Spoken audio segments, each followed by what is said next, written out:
మనము చూస్తూ వెళితే ఎవరు కూడా మనల్ని ప్రేమించరు, ఈ లోకంలో ఎవరు కూడా మనల్ని ఆదరించరు.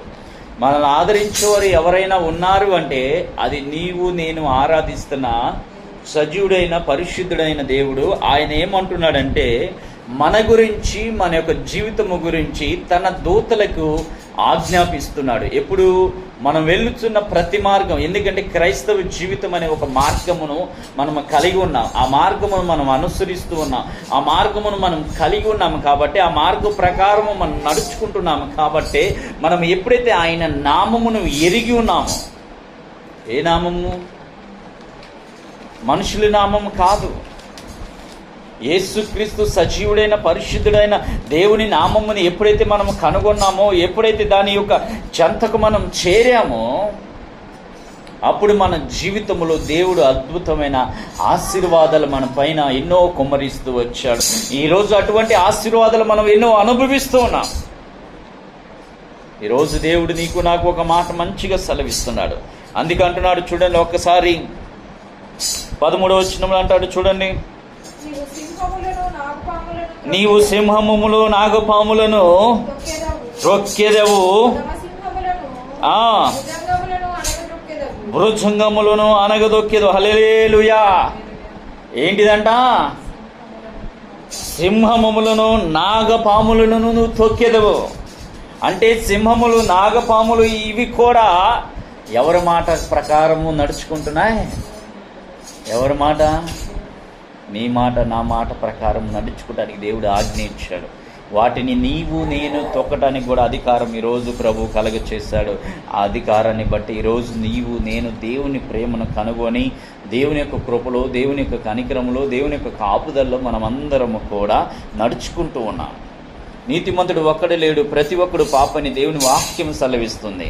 ఆ పాపి అయిన ప్రతి మనిషిని కూడా దేవుడు పవిత్రంగా మార్చి అతి శ్రేష్టమైన జీవితంలో తనను నిలబెట్టి ఈరోజు మనమందరం కలిసి నాగపాములను తొక్కిదను, సింహములను తొక్కిదను, ఏది కూడా మళ్ళీ ఏమి చేయవు.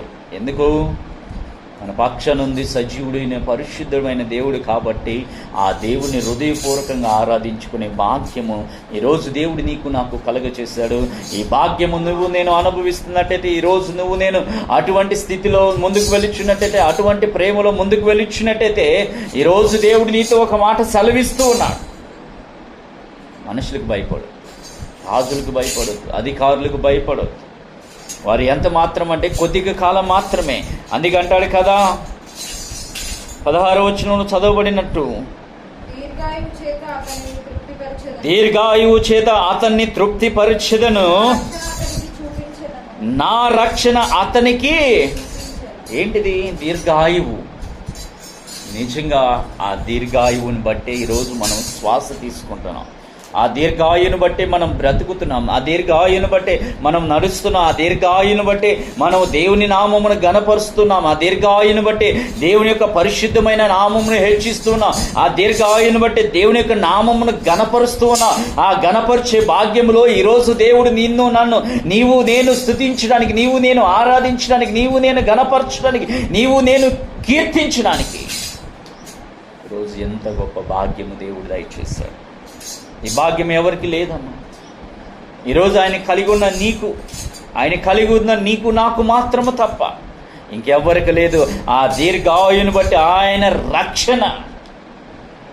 రక్షణ నీకు దయచేస్తున్నాడు కాబట్టి, ఆ రక్షణ నువ్వు అనుభవిస్తున్నావు కాబట్టి, ఆ రక్షణలో నువ్వు బ్రతుకుతున్నావు కాబట్టి, ఆ రక్షణలో ఈరోజు నువ్వు బ్రతికి ముందుకు వెళుతున్నావు కాబట్టి, ఆ రక్షణలో నువ్వు అనుభవిస్తున్నావు కాబట్టి, ఈరోజు ఏ మేలైతే నువ్వు పొందుకున్నావో, ఏ మేలైతే నువ్వు అనుభవిస్తున్నావో, ఏ మేలైతే నువ్వు కలిగి ఉన్నావో, ఏ మేలైతే దేవుని ఎదురు నుంచి నువ్వు ఈరోజు పొందుకొని ఈరోజు దేవుని స్తుతిస్తున్నావో, ఆ మేలుని బట్టి నువ్వు ఆయన ఆరాధించు. మరి ఏది నీకు అవసరం లేదు ఈరోజు.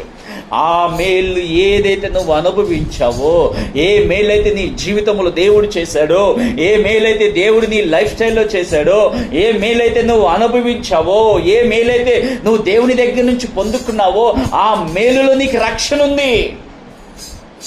హల్లెలూయా. ఆ రక్షణ ఏ రక్షణో తెలుసా? అతి పరిశుద్ధమైన రక్షణ, పాపము నుంచి విడిపించిన రక్షణ, లోక మాలిన్యం నుంచి విడిపించిన రక్షణ, శాపము నుంచి విడిపించిన రక్షణ.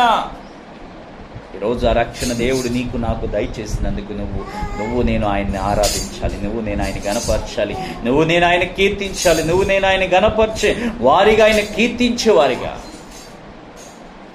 నిజంగా అటువంటి భాగ్యం ఈరోజు ప్రభు నీకు నాకు దయచేశాడు. అటువంటి ధన్యత ప్రభు ఈరోజు నీకు నాకు దయచేశాడు. ఈరోజు ఎవరు ఎన్నో రకాలుగా మాట్లాడుకోవచ్చు, కానీ నీకు పరిశుద్ధమైన మార్గం ఇచ్చిన ఆయన, నీకు పరిశుద్ధమైన ప్రేమ ఇచ్చిన ఆయన, నీకు పరిశుద్ధమైన ఆలోచన దయచేసిన ఆయన, నీకు పరిశుద్ధమైన సంకల్పం ఇచ్చిన ఆయన. ఎవరున్నా ఎవరు లేకపోయినా, ఎన్నున్నా ఎన్ని లేకపోయినా ఆయన నీకు అండగా ఉన్నాడు, ఆయన నీకు తోడుగా ఉన్నాడు, ఆయన నీకు నీడగా ఉన్నాడు, ఆయన నీ పక్షనే ఉన్నాడు. నిజంగా ఆయన నీ పక్షాన ఉంటే చాలమ్మా. ఏదున్నా ఏది లేకపోయినా, ఏది నీకు అండగా నిలబడినా నిలబడకపోయినా ఆయన ఒక్కడు నీతో ఉంటే చాలు, ఆయన ఒక్కడి నీ వెంట ఉంటే చాలు, ఆయన ఒక్కడి నీవు కలిగి ఉంటే చాలు. ఆ ఒక్కడే నీ బ్రతుకుని మార్చగలడు. ఆ ఒక్కడే నీ బ్రతుకులో ఏమైతే నువ్వు కోల్పోయావో, ఏమైతే ఈరోజు కన్నీరు కారుస్తూ మొరుపెడుతూ ఉన్నావు, లోకంలో చూసినప్పుడు వేదన, నింద, అవమానమే ఉన్నాయి. కానీ క్రీస్తు వైపు నువ్వు చూస్తున్నప్పుడు ఎన్ని శ్రమలు వచ్చినా ఆ శ్రమల్లో నీకు విజయాన్ని దేవుడు ఇస్తున్నాడు. అది అంటున్నారు కదా, ఒక్కసారి మనం చదవబడిన వాక్య భాగంలో 91వ కీర్తన